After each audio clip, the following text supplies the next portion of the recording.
today's video, I will show you how to make a Filipino homemade delicacy, cassava cheese balls, my own version. Ingredients: cassava, sugar, cooking oil, and cheese. Let's start. First, peel off the cassava, then wash it. If you're done,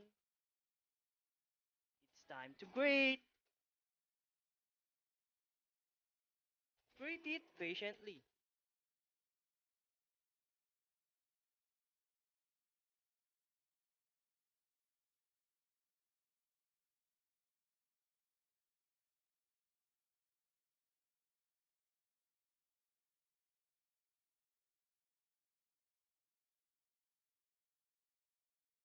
Then, add sugar.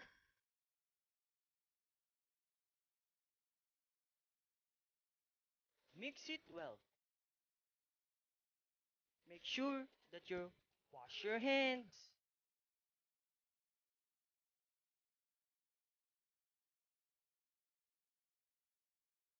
When you're done, chop cheese into cubes.